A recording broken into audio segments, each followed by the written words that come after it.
Welcome to Conversations with Leaders in Luxury. I'm Greg Furman, founder and chairman of the Luxury Marketing Council. Since 1994, 1,000 luxury brands in more than 39 cities with 5,000 CEOs and CMOs. Today, I'm privileged to be with member of the council for long-standing membership and friend David Cohen and his son Nath in the Peanut Gallery today, a luxury of having somebody young at our broadcast. And David is the founder and CEO of I.Grace and Company since 1997. David, great to be with you, and I really appreciate our connection and your membership in the Luxury Marketing Council. Thank you. Talk a little bit about your roots, David, and what got you interested in this business before we talk a little bit about I.Grace and how you have such a strong and intelligent presence in the luxury arena. Sure.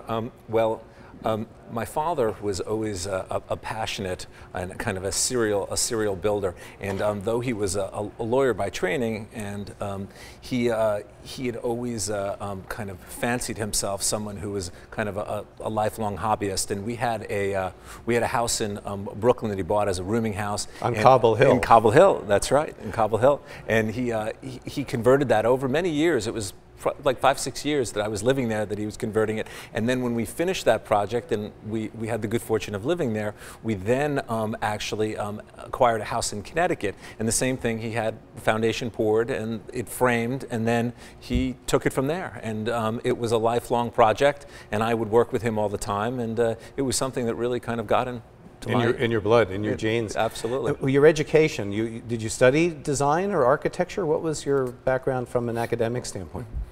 Actually, my background was really in mostly in political science and history, okay. Principally European history. And but you know, as I kind of made my forays into primary sources and started to read more about the area, be it literature, or be it architecture, be it kind of design, whatever the case may be, it really kind of piqued an interest in in what was already kind of a budding interest in construction. And later on, it kind of converged with my professional changes, but also at that time I started to go back and take quite a number of courses and pursue things a little bit more seriously. And then out of school you worked with Marvin Hammerman. Right. And during high school too. Right. And his business was an architectural and design firm? Well, actually, he was an architectural woodworking firm and general so very contractor. Specialized, right? He was specialized. He was the biggest guy in Manhattan at the time. He was down on 13th Street, I believe it was between 1st and Avenue A, and boy, it's a while ago. And at the time, it was kind of a totally different, neighborhood. It wasn't quite as she as it is now. Right. It was really, there were more manufacturers and stuff. And he was down there, and this was a summer job. My father was very much of the school that idle time was something to be avoided. Right. So I had the same father. right. So I had this job, and I was down there, and it was initially kind of pushing a broom and helping out, and then it was kind of a variety of different stages along the way, from kind of laboring to ultimately carpentry and project management and stuff. And but basically for, I would say, three, four summers and vacations, that's what I would do during high school. That's a great apprenticeship and insight into a very important area of your business. Absolutely. And then to I.Grace, or with a short stint after that? Well, actually, I graduated from college. I had thought that I was going to make kind of a sidestep into law, but ultimately decided that really wasn't the direction I was going to pursue, because Marvin Hammerman, as it happened, who was also a family friend, said, I have this business, it's moving forward. I really don't have someone to succeed me. At the time, it didn't appear that any of his sons were going to come into the business, and said, why don't you come in, and we'll try and find a place for you. So at that point, I went from really being kind of informally engaged and not really being on a career path to actually having kind of developed a little bit more of a structured relationship, where I started out doing a lot of estimating for him and working and doing support work, and then ultimately project management, right. But also getting, which was very exciting for me, sent off on installations, because they would do installations in different parts of the country. So they would Great. So travel and meeting the best clients. It was great, but then what ultimately happened there was it really didn't. It was an exciting business, and he was a good mentor. But what happened was I saw a different set of opportunities. Well, I was going to say, without stealing your thunder, compared to your view of I.Grace and what I.Grace has become, he was pretty narrowcast, with all respect, compared to how you saw I.Grace evolving you were saying earlier, 1987. Right, but what ultimately happened is I left Hammerman. I went to this firm called William Crawford in between, which really occupied that kind of rarefied space, which I had never really been exposed to, and they had been to business it was over 100 years at the time, and really had worked for a lot of the old families in New York, and were transitioning to working for a lot of the newer money that was coming online at the time, and I was one of the people that was kind of part of that change, and that change really took a number of different forms. As much as some of the older pre-wars in Manhattan were changing, they were kind of rolling over. There was also a sense that the construction timeframes were lasting way too long and disrupting the quality of life in those buildings. So what happened is they switched to summer schedule timeframes, and that was really limiting the construction to 3 months or 4 months, and it was an incredible disruption in the marketplace. And what it did is it created an opportunity when when I left Crawford to try and kind of use some of the kind of the new management techniques and some of the technological changes that were available to really kind of occupy that space. So that's really where we kind of started off. So now we're in 87, and what was your vision of what the business was going to be then, and maybe talk a little bit about what the business is now, so that we have an understanding of the dimensions of your involvement, which have really become far-reaching. Well, it's been an interesting journey, because I think that I was pretty young, and I was kind of a little bit of an accidental businessman. This was, and it maybe is too long a digression to really get into in any depth. But there was one gentleman who was instrumental, really, in helping me launch my business, who was a designer, and he left us very early on. He was one of the early AIDS casualties, but not before he fulfilled his commitment to me to transfer this incredible roster of clients. And there I was with a number of great projects. And so from the get-go, he and you were involved in setting the parameters of the business. And what were they then? How did you see it while you were working closely with him? Well, what it was really, he was a designer who was kind of creating the vision, and to a certain extent, to use kind of somewhat of a technical term, kind of doing the design development documents. He wasn't really doing the full construction documents, so he needed somebody to help him kind of fully develop his ideas. So what I became very involved with is almost kind of a hand-holding approach to that relationship, and that's what made that relationship so strong, and ultimately became the genesis for him moving the business over to me, because he felt not only did I make it possible for him to succeed, I also frankly served his clients in a way that was very special, I guess. And the aspects of your business now, or if you were to say the business, dissecting the business or providing kind of a structure of the areas of expertise where you're involved with the ultimate client or clients on the residential side, what are your main areas of involvement that you bring to your clients? Well, maybe what I'll do is tie it back to so you can kind of see. So when we were starting to do these early summer schedule projects, we had what was called a kind of a pre-construction period, because clearly you couldn't execute a project of the magnitude that we were doing, because these could be anywhere from 5,000 feet to 25, 30, 35,000 feet. I mean, quite large. So you would need this pre-construction period. So what happened was, as we started to have to bring that expertise in-house, and we had to have it year-round to support these relationships. Where design concept was married to a plan of implementation. Precisely. Well put. That's exactly it.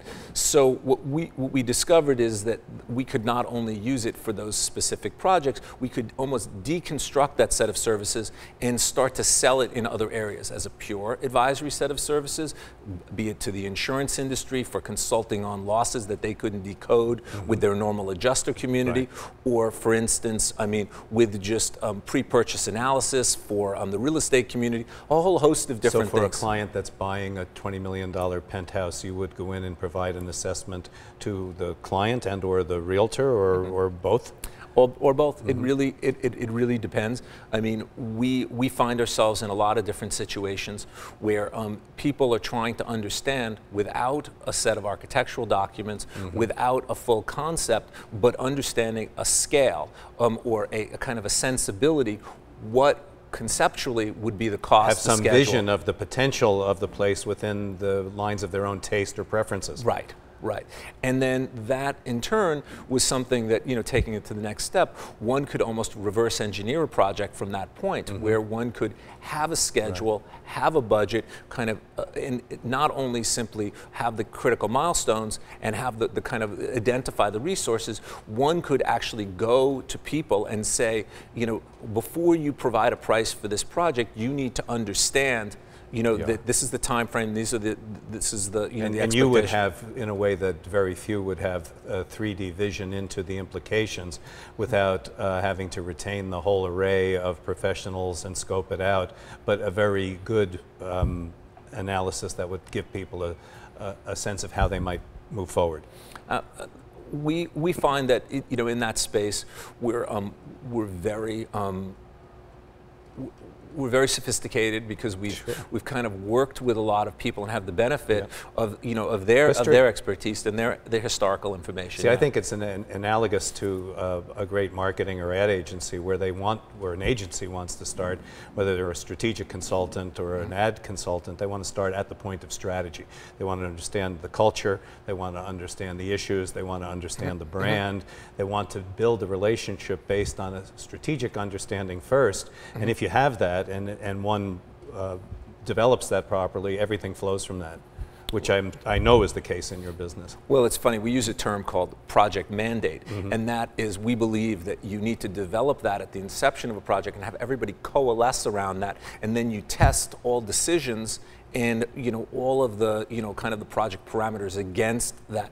So not only does it help kind of clarify the strategic mission, it also creates kind of a type of accountability, both for the professionals but also for the client too. I love your site, and the opening on the site, one of the areas that really struck me in terms of your statement of your vision, in addition to being highly collaborative and enduring relationship driven, I think is the phrase you use, is also the thinking about and considering the totality of the experience at every touch point, no matter who a project is outsourced to. And our discussion over lunch a little bit about the integration of that, which is a skill or a talent or a resource that I think a lot of people are not aware of.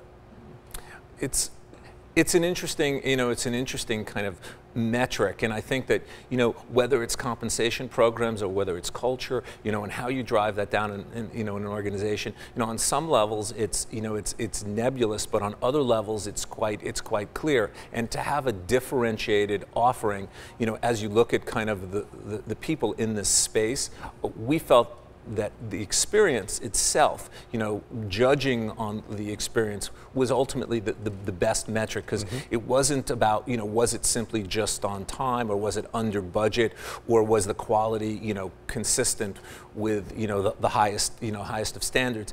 It really is something more than that. It's that kind of, intangible. Did they have, well, did you deliver, above and beyond their expectations? And with that, say the consulting service to brokers and or buyers, you have a heavy involvement in the the production of very high-end and sophisticated residences and very high-end special projects. Maybe you could give an example of the range of those and the types of work under your high-end residential, kinds of things you've done. There's some gorgeous images on the site, and also a couple of examples of some of the what you would call special projects, what's required from an investment standpoint, and so that people have an understanding of the level at which you're playing. Well, let me offer you a couple of different examples because I think they'll also speak to our offerings as well. You know, one, for instance, that we had built for a client on the Wilshire Corridor. They had a really notable house in Palm Beach, particularly special house there on the ocean. And for a number of reasons, they were thinking of moving to Malibu. And there was a house there that was owned by somebody who had recently passed, and it was a very interesting house. The key requirement, however, in order to make it their own, was that it had to be ready by August. What they asked us to do was to look at the project with those parameters in mind. And what we had to do is essentially reverse engineer the whole project. And we ultimately were able to deliver to them on time. So it was a consultative team building project, it was a construction project, and it was a post-construction project. That would be kind of one example. And what kind of dollars are we talking about in terms of investment of the owner to get from A to B? Oh, this was a north of $10 million as a project. And then, for instance, several of the large townhouses that we've been involved with in New York, where the houses themselves have a pedigreed. They were designed by notable New York architects, at really kind of let's just say turn of the century, and people really wanted to make them their own, but they also wanted to do a full kind of systems upgrade. And some of them, I mean, you actually have to take out every floor and literally reconstruct them, but they have to feel authentic, and they have to obviously be consistent with all of the kind of the code requirements, everything from landmarks to just simply the New York building department. So those types of projects where it requires a finesse in terms of management, a finesse in terms of understanding systems integration, a finesse in terms of finishes, and ultimately being able to deliver this hand-holding kind of quality of the experience type of approach, that would be the other end of the spectrum.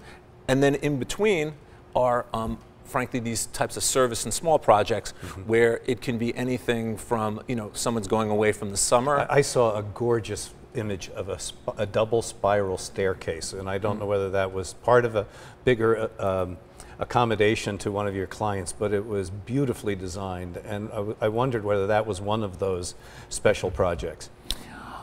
Well, special projects are a little tricky for us because special projects really is our way of describing something that's other than residential. Right, okay. I don't specifically know the stair. So offline, we'll circle back to that. Okay. But in terms of special project, let me offer kind of a little bit of a different example. We had a client who had a situation with an institutional building. It was a kind of a private institution, a religious institution in California, and it was a runaway train. They were having all these problems. They couldn't get it finished, and so they needed somebody to come in and do all the forensic work to kind of figure out a strategic plan. And then this was a number of years ago. They needed it done for Christmas, so that they could actually have it intact. And so we had kind of an intervention on several different levels, and because it wasn't a residential project, that would be something that we would call special projects. Okay. And they in turn also have a number of other residences and structures, and we kind of manage a whole host of relationships for them. One of the interesting things we were talking about earlier was that value, the premise of value in a market that I think is beginning, at least East and West Coast, to recuperate at the high end anyway, such is our hope.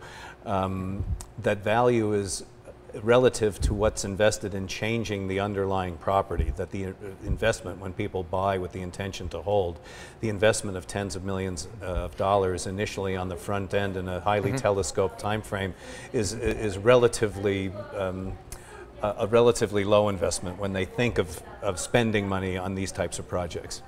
Well, value is a really kind of complicated word, pregnant word in our, in our space, and frankly, in the luxury space, and in general, because value represents different things to different people. Yes. And what we have found historically is that our job is to create a framework so clients can make informed decisions. It's not to presume about what represents value for them. Right. And I learned some very hard lessons in this space really early on, because I communicated a set of values that were my own, and people didn't respond very favorably. So I don't, certainly personally and in terms of my organization, I really drive that message where people need to, they need to simply understand that people need a framework, they need real information, and we have to take that responsibility, very, very seriously. Well, we were talking about, Wanda, my wife, has a home styling business, and a lot of reading a client's value system without imposing one's own on their aesthetics or their assumptions from an investment standpoint is intuitive, and that's an art at a very high level, I would assume, for you all, that you're facing all the time. Absolutely, and one of the challenges for us, is there are the larger projects which have they can have a different speed and a different sensibility, and one needs to kind of understand the team framework, because it may be the designer, the architect, the other professionals have things that they're trying to do. It can be simply moving things in a particular direction, and then you have the kind of quality of life and programmatic considerations of an owner, and you have to have a voice, a sensitive voice, but you also have to kind of find the delicate balance. Yeah. And it is challenging. Well, a lot of it, another theme that comes through in your statement of your culture on the website is passion for that, for discovering that and for being attuned to that and for listening. And one of the other areas that I think is quite interesting is your predisposition to alliances and partnerships, which is, I think, one of the reasons why hopefully the council is bringing some benefit to our and your business. But talk a little bit about some of your alliances and partnerships, and how that gives you leverage with your ultimate client, your ultimate buyer. Sure. Well, first, just to echo what you said, I definitely think the alliance has been enormously beneficial to me. Actually, one of my key alliances was actually an introduction of somebody I met, kind of who we were talking about before. Okay. So it is kind of an intriguing small world, in that respect. But the way our alliances tend to work, and our partnerships, really, because we work with a whole host of different vendors and subcontractors and professionals, is first it needs to be people who really understand our marketplace, and deliver not only a high degree of professionalism. Responsiveness is a key component. And then in terms of alliance partners, for instance, this person we were talking about before, who's the owner of Closet, who's kind of an extraordinarily interesting person, Melanie Fascitelli. She has done some fascinating stuff where we were working with her as a professional, and we found that by virtue of working in a home, in a closet, for working for people who are very sensitive to their collections, to their possessions, because it's really a whole kind of organizational approach, that very often it was a little bit the tail wagging the dog, where she would go into these relationships and have such a disproportionate influence that it was a really fascinating thing for us. And the same way for the way things occur in our world. There are some challenges that, try as we might, we're not going to be able to help somebody decode. And my guys, and of course we have women, and quite a number of women in our organization. But it's a very personal relationship with somebody about their collections. So what happened to us is, by virtue of her sensibility, her her approach, that she works in the same space, we found that it was a really symbiotic and valuable relationship. And so we work a lot together. The same thing with a variety of different, engineers. We have people, for instance, in the forensic space that we work with. We work in a lot of historic buildings, and you really need somebody who is capable kind of extrapolating from limited information and is comfortable doing that, because a lot of what we confront in a highly technical business is you need the intuition component. Yes. You need people to kind of extrapolate from limited information and be comfortable, albeit with the caveats, making some type of forecast or projection. And one of the beauties of it, which I've experienced